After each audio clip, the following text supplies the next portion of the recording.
कार्रवाई करते हुए जेल की सलाखों के पीछे भेजा जा सकता है। ऐसा व्यक्ति वो चिन्हित होना चाहिए जो एक डेंजरस पर्सन या खतरनाक व्यक्ति के तौर पर जो एक्ट में परिभाषा है उसके हिसाब से उस श्रेणी में आता हो। जैसा कि आप सब जानते हैं कि बीकानेर पुलिस सदैव ही हार्डकोर क्रिमिनल्स के प्रति कार्रवाई कर रही है।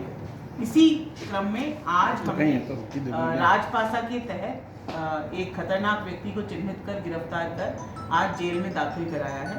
उस व्यक्ति का नाम है दानाराम सिहाग, जो हमारा लूणकरणसर थाने का HSP है और ATS SOG के द्वारा जो हार्डकोर चिन्हित किए जाते हैं उस लिस्ट में भी शामिल है।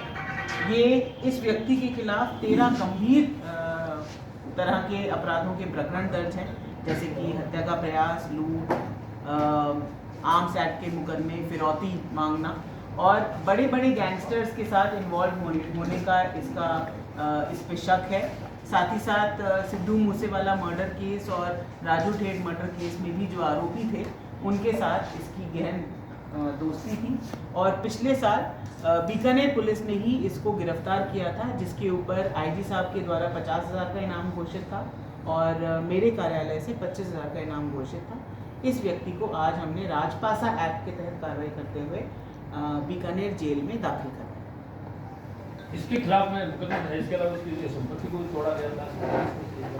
इसकी जो इलीगल या बताएं कि अवैध तरीके से जो निर्माण की हुई संपत्ति थी उसको भी पिछले वर्ष लूणकरणसर में प्रशासन और पुलिस के द्वारा ध्वस्त किया गया था। इसमें रोहित गोदारा की नजदीक साथी बता रहे हैं। जी बिल्कुल। राजस्थान पुलिस की आदर्श आचार संहिता में पहली राजपासा की कार्रवाई है जो बीकानेर पुलिस ने की है।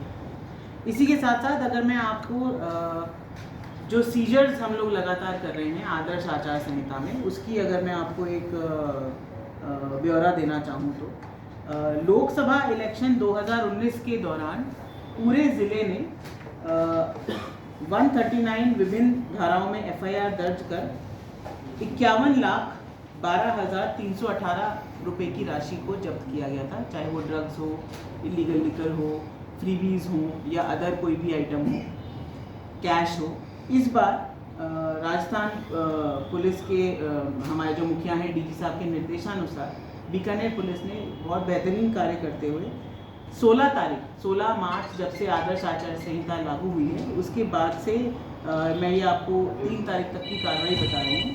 लगभग 10,58,69,086 रुपीज़ की हमारी कार्रवाई रही है, जिसमें 80 FIR तो अवैध दारू के खिलाफ दर्ज की गई हैं, 50 FIR अवैध मादक पदार्थों के खिलाफ दर्ज की गई हैं और 4 मामले अवैध कैश जो हमने कोई हवाला से संबंधित या वैसे अगर कोई इलीगल कैश लेके जा रहा है उसका करा है और अदर हेड में 24 FIR दर्ज करके कुल 157 FIR अभी मात्र 2 हफ्ते जो MCC के हुए हैं उसमें दर्ज करके हमने 10,58,70,000 के आसपास की राशि को जब्त किया गया है। ये भी एक बीकानेर पुलिस की अच्छी कार्रवाई है और आगे निरंतर इसी तरीके से कार्रवाइयाँ जारी रहेंगी। निष्पक्ष भयमुक्त वातावरण में फेयर चुनाव हो सके इसकी हमारी कोशिश है और साथ ही साथ अवैध तरीके से कोई भी अगर हार्डकोर अपराधी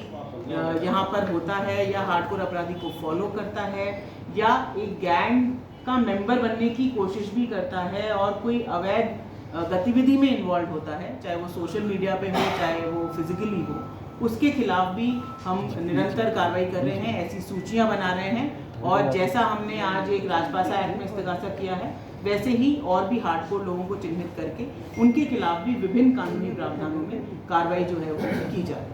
मैडम, जगह जगह नाके लगाए हुए हैं, अभी जो बाहर से आ रही हैं गाड़ियाँ उनको चेक किया जा रहा है, लेकिन कल मैं जैसे खुद भी नागौर जाके आया तो जो नाके लगे हुए हैं वहाँ पे पुलिस पूरी तरीके से चेकिंग नहीं कर रही है। बिल्कुल बैठे हुए हैं कर्मचारी, कार बेफिक्र आ रही जा रही है, वो पर्टिकुलर कुछ टाइम के लिए खड़े होते हैं, उसके बाद में वो नज़र नहीं आते हैं, मतलब साइड में बैठे। अगर आपको ऐसी कोई शिकायत है तो ज़रूर बताएं। हमारे कोई इंटरस्टेट नाके हैं नहीं, क्योंकि हम कोई इंटरस्टेट से लगते नहीं हैं। इंटर डिस्ट्रिक्ट नाके हमारी DG साहब के आदेशानुसार लगे हैं। अगर कहीं पे भी इफेक्टिवली कार्रवाई नहीं हो रही है तो उसके लिए हर नाके का एक एडिशनल SP/डिप्टी SP रैंक का अधिकारी प्रभारी है। तो अगर ऐसा कहीं पे भी हुआ है तो हम उसकी ज़रूर जांच करवाएंगे। रात को एक सत्य की कार्रवाई हुई थी, सुबह सत्य की।